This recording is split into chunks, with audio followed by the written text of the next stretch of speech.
ਗਰਮੀ ਨੇ ਬਹਿ ਜਾ ਕਰਾ ਛੱਡੀ ਹੈ। ਉਧਰ ਪੰਜਾਬ ਦੀ ਸਰਕਾਰ ਲਗਾਤਾਰ ਕੋਈ ਲੋਕਾਂ ਨੂੰ ਕਹਿ ਰਹੀ ਹੈ ਆ ਜਾਓ ਬਹਿ ਜਾਓ ਸਾਡੇ ਸਿਰਾਂ ਤੇ ਬਹਿ ਜਾਓ। ਉਧਰ ਸੈਂਟਰ ਦੀ ਸਰਕਾਰ ਲਗਾਤਾਰ ਜ਼ਰੂਰੀ ਕੰਮਾਂ ਉੱਤੇ ਫੋਕਸਡ ਹੈ। ਘਰਾਂ ਵਿੱਚ ਰੋਜ਼ ਪੈਂਦੇ ਕਲੇਸ਼ਾਂ ਨੂੰ ਮੁਕਾਉਣ ਵਾਲੇ ਕੰਮਾਂ ਵਿੱਚ ਬਿਜ਼ੀ ਹੈ।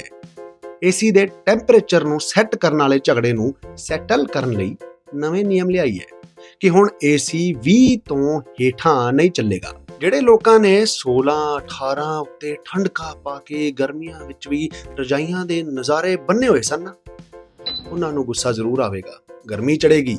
ਪਰ ਇਹਨਾਂ ਨੂੰ ਸ਼ੁਕਰ ਕਰਨਾ ਚਾਹੀਦਾ ਹੈ ਕਿ ਸਰਕਾਰ ਨੇ ਮੌਸਮੀ ਤਬਦੀਲੀ ਕਲਾਈਮੇਟ ਚੇਂਜ ਇਹਦੇ ਨਾਲ ਨਜਿੱਠਣ ਲਈ ਇਹਨਾਂ ਨੂੰ ਕਾਬਲ ਸਬੱਲ ਸਮਝਿਆ ਹੈ।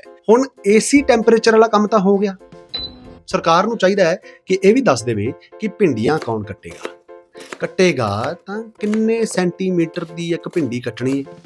ਸਾਡੇ ਬਾਥਰੂਮ ਵਿੱਚ ਸ਼ਾਵਰ ਨਾਲ ਨਹਾਉਣ ਵੇਲੇ ਸ਼ਾਵਰ ਦੀਆਂ ਕਿੰਨੀਆਂ ਮੋਰੀਆਂ ਖੋਲਣੀਆਂ ਨੇ, ਕਿੰਨੀਆਂ ਵਿੱਚ ਐਮਸੀਲ ਪਾਉਣੀ ਹੈ, ਇਹ ਵੀ ਦੱਸ ਦਿਓ। ਬੈੱਡ ਦੀ ਚਾਦਰ ਕਿੰਨੇ ਦਿਨਾਂ ਬਾਅਦ ਬਦਲਣੀ ਹੈ। ਸਵਿਗੀ ਜ਼ੋਮੈਟੋ ਇਹਦੇ ਆਰਡਰ ਆਉਣਗੇ ਤਾਂ ਕਿਸ ਨੇ ਬੂਹਾ ਖੋਲਣਾ ਹੈ। ਚਾਹ ਵੇਲੇ ਸੁੱਤੇ ਪਏ ਨੂੰ ਜਗਾ ਕੇ ਪੁੱਛਣਾ ਹੈ ਕਿ ਨਹੀਂ ਚਾਹ ਪੀਏਗਾ। ਨਾਲੇ ਨਹਾਉਣ ਵੇਲੇ ਸਾਬਣ ਦਾ ਕਿਹੜਾ ਪਾਸਾ ਵਰਤਣਾ ਹੈ। ਸ਼ੈਂਪੂ ਨੂੰ ਸਿਰ ਵਿੱਚ ਕਿੰਨੇ ਸਕਿੰਟਾਂ ਤੱਕ ਮਲਣਾ ਹੈ। ਬ੍ਰਸ਼ ਕਰਨ ਵੇਲੇ ਪੇਸਟ ਕਿੰਨੇ ਗ੍ਰਾਮ ਲਾਉਣਾ ਹੈ। ਬੱਚਿਆਂ ਨੂੰ ਝਿੜਕਣ ਵੇਲੇ ਕਿੰਨੇ ਕੁ ਸ਼ਬਦ ਵਰਤਣੇ ਨੇ। ਵਾਲ ਕਟਾਉਣ ਦਾੜੀ ਸੈੱਟ ਕਰਾਉਣ ਵੇਲੇ ਮਸ਼ਰੂਮ ਕੱਟ ਕਰਵਾ ਸਕਦੇ ਹਾਂ। ਵਿਰਾਟ ਕੋਹਲੀ ਵਾਲਾ ਚੁੰਝਾ ਬਣਵਾ ਸਕਦੇ ਹਾਂ। ਸਵਾਲ ਬਹੁਤ ਨੇ ਪਰ ਸਰਕਾਰ ਕੋਲ ਹਰੇਕ ਸਵਾਲ ਦਾ ਜਵਾਬ ਹੈ, ਤੁਹਾਡੇ ਵੱਲ ਵੇਖਦੀ ਹੈ। ਤਾਂ ਹੀ ਉਹ ਇਹਨਾਂ ਨੇ ਵਾਟਰ ਅਤੇ 에ਅਰ ਪੋਲਿਊਸ਼ਨ ਐਕਟਾਂ ਵਿੱਚ ਕੁਝ ਮਹੀਨੇ ਪਹਿਲਾਂ ਤਬਦੀਲੀ ਕਰ ਦਿੱਤੀ। ਪ੍ਰਦੂਸ਼ਣ ਨੂੰ ਰੋਕਣਾ ਹੈ ਨਾ, ਜਿਸ ਨਾਲ ਕਿੰਨਾ ਮਰਜ਼ੀ ਪ੍ਰਦੂਸ਼ਣ ਤੁੰਨੀ ਆਵੇ। ਹੁਣ ਇਸ ਬਾਰੇ ਬਣੇ ਹੋਏ ਕਾਨੂੰਨਾਂ ਵਿੱਚੋਂ ਜੇਲ੍ਹ ਦਾ ਪ੍ਰਾਵਧਾਨ ਹਟਾ ਦਿੱਤਾ ਗਿਆ ਹੈ। ਕੁਝ ਲੱਖ ਰੁਪਏ ਦਾ ਫਾਈਨ ਦੇ ਕੇ ਬੰਦਾ ਫਾਰਗ ਹੋ ਸਕਦਾ ਹੈ। ਹਾਊਸ ਹੋਲਡ ਮਤਲਬ ਘਰੇਲੂ ਸੈਕਟਰ ਵੀ ਕੰਟਰੀਬਿਊਸ਼ਨ ਪਾਉਂਦਾ ਹੈ, ਹਿੱਸਾ ਪਾਉਂਦਾ ਹੈ। ਪਰ ਜ਼ਿਆਦਾਤਰ ਜਿੱਥੇ ਅਜੇ ਵੀ ਲੱਕੜਾਂ ਕੋਲਾ ਇਹਨਾਂ ਵਰਗਾ ਬਾਲਣ ਵਰਤ ਕੇ ਲੋਕ ਰੋਟੀ ਪਕਾਉਂਦੇ ਨੇ, ਤਾਂ ਹੀ ਉਹ ਗੈਸ ਨੂੰ ਵੀ ਅਫੋਰਡੇਬਲ ਬਣਾਉਣਾ ਜ਼ਰੂਰੀ ਹੈ ਕਿ ਲੋਕੀ ਉਹ ਬਾਲਣ ਛੱਡ ਦੇਣ। ਇਸ ਉੱਤੇ ਸਰਕਾਰ ਨੇ ਕੰਮ ਕੀਤਾ, ਲੋਕਾਂ ਨੂੰ ਸਿਲੰਡਰ ਕਨੈਕਸ਼ਨ ਦਿੱਤੇ ਨੇ। ਪਰ ਇਹਨਾਂ ਵਿੱਚੋਂ ਕਈਆਂ ਕੋਲ ਪਹਿਲੇ ਮੁਫਤ ਸਿਲੰਡਰ ਤੋਂ ਬਾਅਦ ਗੈਸ ਭਰਾਉਣ ਦੇ ਪੈਸੇ ਨਹੀਂ ਹੁੰਦੇ।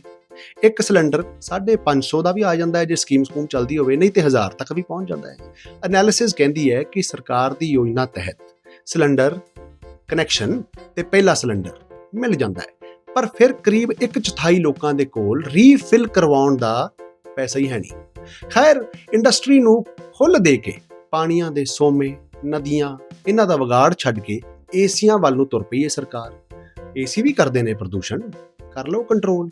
ਪਰ ਇਸ ਦੇ ਮਗਰਲੀ ਗੱਲ ਸਮਝੋ, ਤੁਹਾਡਾ ਏਸੀ ਕੰਟਰੋਲ ਕਰਕੇ ਤੁਹਾਡੀ ਗੱਲਬਾਤ ਨੂੰ ਵੀ ਕੰਟਰੋਲ ਕੀਤਾ ਜਾ ਰਿਹਾ ਹੈ। ਰਿਮੋਟ ਕੱਲਾ ਏਸੀ ਦਾ ਨਹੀਂ ਚੱਲਦਾ।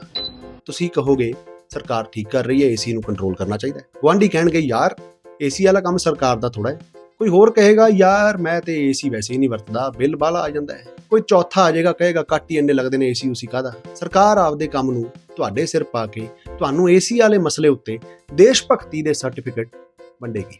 ਠੀਕ ਉਸੇ ਤਰ੍ਹਾਂ ਜਿਵੇਂ ਸਵੱਛ ਭਾਰਤ ਤਹਿਤ ਤੁਹਾਡੀ ਡਿਊਟੀ ਲਾ ਦਿੱਤੀ ਗਈ ਹੈ ਕਿ ਕੂੜੇਦਾਨ ਮੇਂ ਡਾਲੇ, ਪਰ ਨਦੀਆਂ ਸੋਮਿਆਂ ਵਿੱਚ ਜਾਂਦੇ ਇੰਡਸਟਰੀਅਲ ਗੰਦ ਦੀ ਗੱਲ ਸਿਰਫ ਕੁਝ ਐਕਟਿਵਿਸਟ ਕਰ ਰਹੇ ਨੇ, ਉਹ ਵੀ ਸਮੇਂ ਤੇ ਸਿਆਸੀ ਮਾਹੌਲ ਮੁਤਾਬਕ।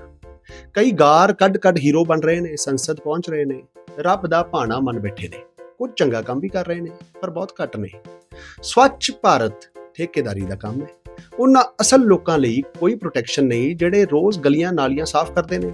ਉਹ ਠੇਕੇਦਾਰ ਦੇ ਰਹਿਮੋ ਕਰਮ ਉੱਤੇ ਨੇ। ਠੇਕੇਦਾਰ ਕਿੰਨੇ ਪੈਸੇ ਲਿਖਾਉਂਦਾ ਹੈ, ਕਿੰਨੇ ਐਕਚੁਅਲੀ ਦਿੰਦਾ ਹੈ, ਫਰਕ ਹੈ। ਪਿਛਲੇ ਕਈ ਦਹਾਕਿਆਂ ਤੋਂ ਕਿਹਾ ਜਾ ਰਿਹਾ ਹੈ ਕਿ ਲੋਕਾਂ ਨੂੰ ਸੀਵਰ ਵਿੱਚ ਵੜ ਕੇ ਸਫਾਈ ਹੁਣ ਨਹੀਂ ਕਰਨੀ ਪਵੇਗੀ। ਮੈਨੂਅਲ ਸਕੈਵਿੰਜਿੰਗ, ਟੱਟੀ ਢੋਣ ਦਾ ਅਣਮਨੁੱਖੀ ਕੰਮ ਬੰਦ ਕਰ ਦਿਆਂਗੇ। ਨਾ ਤਾਂ ਇਸ ਲਈ ਕੋਈ ਮਸ਼ੀਨ ਕਿਤੇ ਸਿਰੇ ਉੱਤੇ ਪਹੁੰਚੀ ਹੈ, ਮੋਬਾਈਲ ਜ਼ਰੂਰ ਬਣ ਰਹੇ ਨੇ ਨਵੇਂ-ਨਵੇਂ। ਨਾ ਹੀ ਸਦੀਆਂ ਤੋਂ ਜਾਤ ਤਹਿਤ ਇਸ ਕੰਮ ਵਿੱਚ ਫਸੇ ਲੋਕਾਂ ਨੂੰ ਕੱਢ ਕੇ ਕਿਸੇ ਹੋਰ ਕੰਮ ਲਾਉਣ ਲਈ ਕੋਈ ਪੈਸਾ ਹੀ ਰੱਖਿਆ ਗਿਆ। ਬਜਟ ਵਿੱਚ ਹੀ ਹੈ ਨਹੀਂ, ਗੱਲਾਂ ਨੇ। ਪਰ ਆਪਾਂ ਸੀਰੀਅਸ ਨਹੀਂ ਜੇ ਹੋਣਾ। ਆਪਾਂ ਅਸਲ ਲੜਾਈ ਲੜਨੀ ਹੈ ਕਿ ਸਾਡਾ ਏਸੀ ਸਾਡਾ ਹੱਕ ਇੱਥੇ ਰੱਖ। ਸਰਕਾਰ ਤਾਂ ਏਸੀਆਂ ਦੇ ਕੰਟਰੋਲ ਰਾਹੀਂ ਤੁਹਾਡੇ ਘਰਾਂ ਵਿੱਚ ਵੜ ਆਈ ਹੈ। ਤੁਸੀਂ ਟੈਂਪਰੇਚਰ ਬਾਰੇ ਸਫਾਈ ਪੇਸ਼ ਕਰਦੇ ਰਹੋ। ਓਕੇ, ਧੰਨਵਾਦ।